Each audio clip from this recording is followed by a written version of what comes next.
Hello,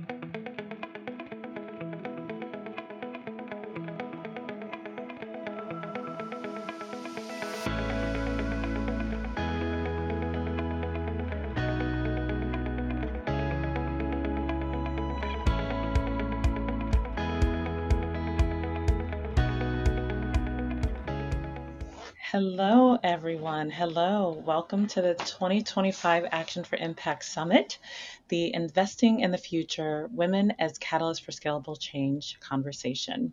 What will it take to truly grow capital access for women? And what happens when we do?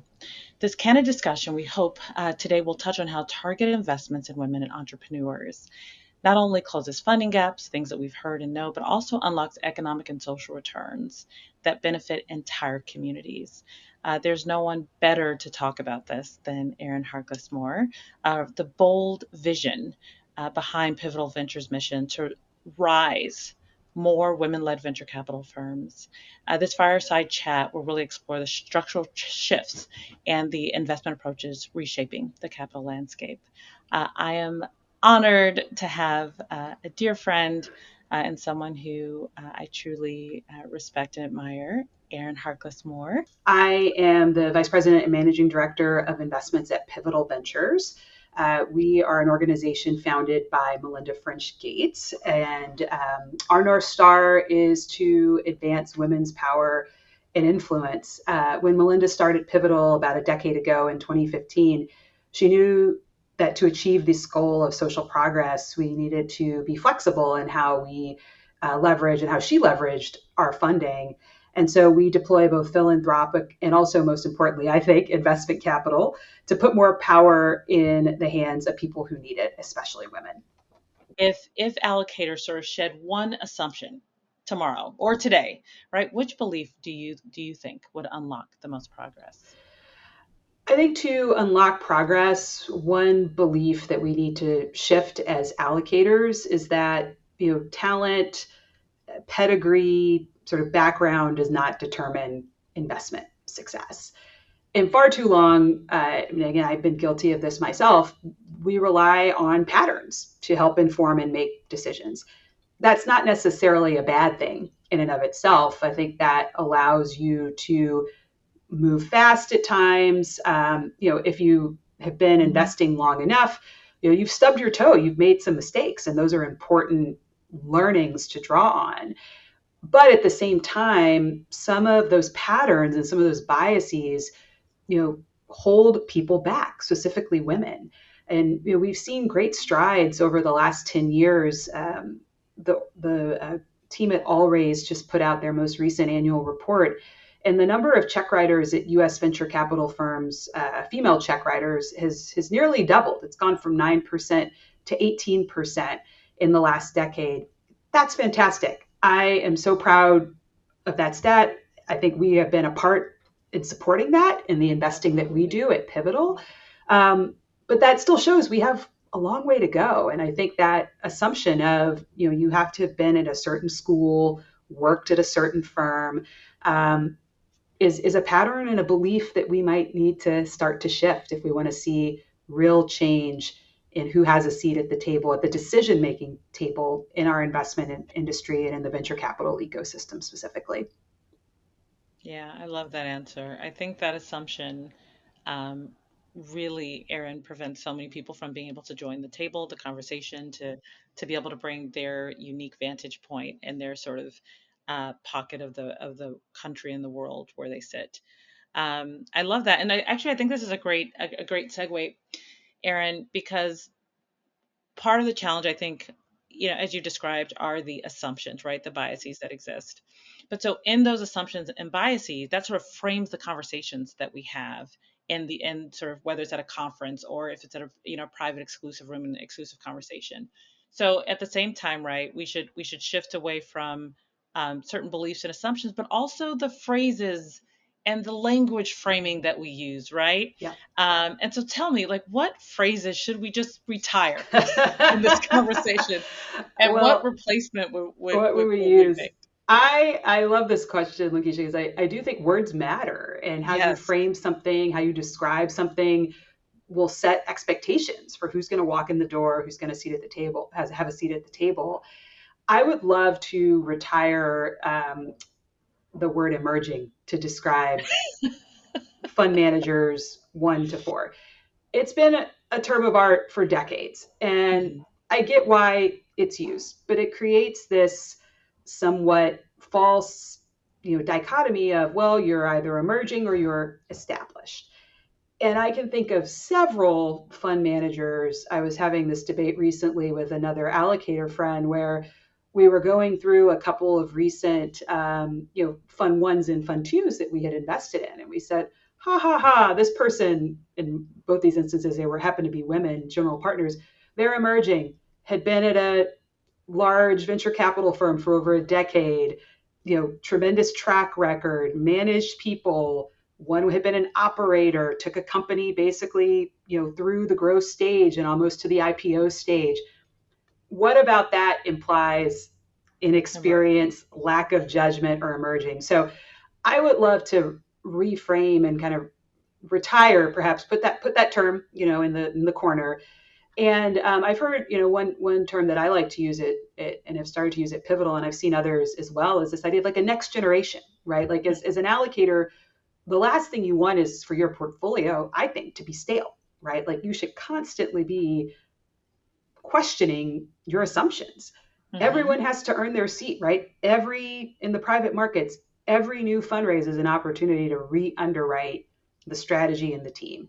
So in my mind, why would you not want new hungry talent, Yep. that happens to just be raising a fund one, but could be, have been in this game for a really long time? Why would you not be open and interested in bringing those perspectives into your portfolio? Yeah, no, I love that answer, Erin. And so you said that you've actually seen other allocators use the term. Is this is how far away are we from this becoming sort of the new vernacular? I mean, hopefully sooner rather than later, Lakeisha. I think, again, it only takes a few viral moments or a few people. I think the larger consulting firms, some of the bigger allocators, if we can start to change how they frame and position even the names of conferences and events. I Yep. mean, how many Yeah, times no, are that's well said. do I see you at an emerging manager summit? And it's like, let's rebrand that. Let's use that as an opportunity to push back on some of these kind of tired, images of the work that these investors are doing. Yeah, no, I love that, Erin. I particularly am enjoying this conversation because I think you are at many conferences. I attend a good number of conferences, and you Yeah. never hear this particular conversation. Yeah. How do we change the language reframe Mm-hmm. so that, you know, managers can even think of themselves differently, right? Right. It both impacts sort of the allocators and LPs, but Mm-hmm. also fund managers, Yeah. right? Hey, I'm not so emerging if I've had this experience, but for next gen is a way to think about it, or like a domain expertise, or that there are other ways to think about it. And I love that. I think it shifts the allocator mindset, but also the GP mindset as well. So I think that's fantastic, fantastic thinking. And I think we'll take this kind of last conversation and switch more over to CEOs. But I think because of the work that you're doing, Erin, I think folks, it's hard to appreciate the number of I now want to call them. What are we going to now call uh, emerging Or managers? We'll our next start gen today. We'll start managers. today. Next gen. So we'll start today. Our next So gen managers. that's right. So for next gen managers, Yep. I think it's also hard for them to appreciate that there are not infinitesimal, but a lot Yep. of managers in the Yep. space. And I think there are a number of LPs that want to kind of seed a number of Mm-hmm. these next gen managers, but there are so many. Yeah. And so for the LPs in the room who are listening, Mm-hmm.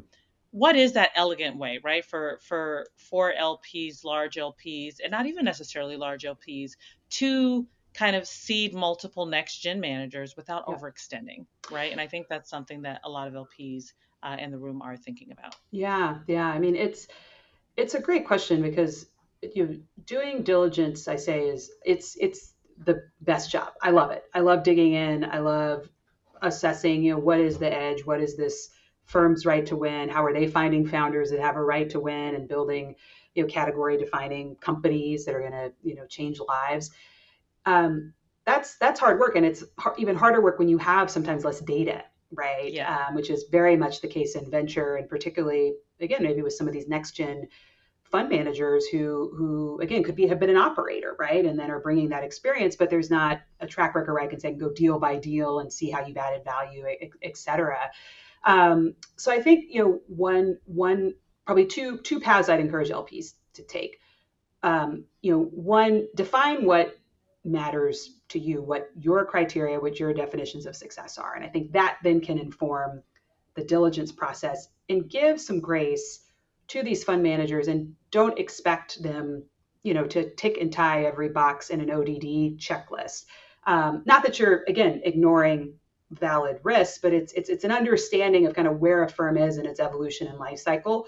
If you're willing to invest in that fund one, you have to be honest with yourself that you're comfortable taking on some of those risks and not overburden with the paperwork, the checklists, all of the things that you'd expect for a firm that's raising billions of dollars or that's on fund seven, right? So I think it's a resetting of expectations, one, in risk assessment that's still true to your values, to your portfolio constraints.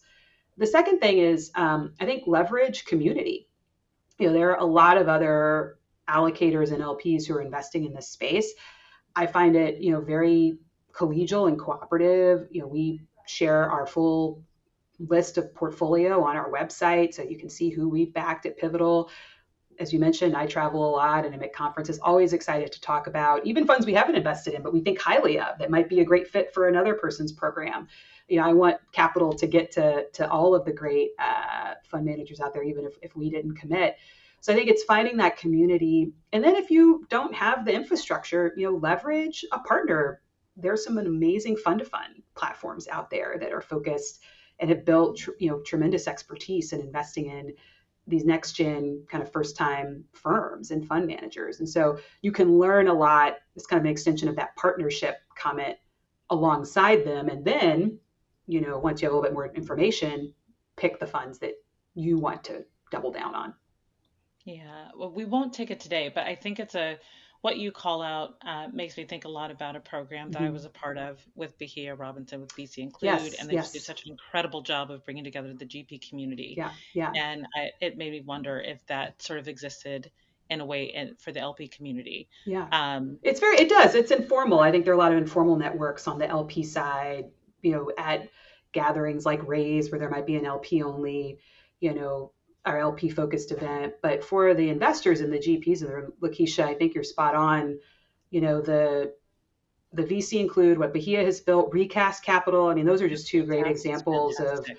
of Hmm. organizations that are really geared towards helping investors find that next gen talent. Yeah, no, that's great. So let's end with this. Yes. Yeah, it's hard to pick the thing that we should end with, but I think I'll make it more like a personal question Mm-hmm. to round out the conversation and talk about you, right, Yeah. Erin? Is there a regular practice or a weekly practice that you have that keeps you oriented towards the long term vision that you had, that sort of long term allocation courage? And because Yeah. I do believe in many ways you are brave and courageous to lead the charge, and that, and all of the capital has yet to catch up Yeah. with the strategy that you're executing against.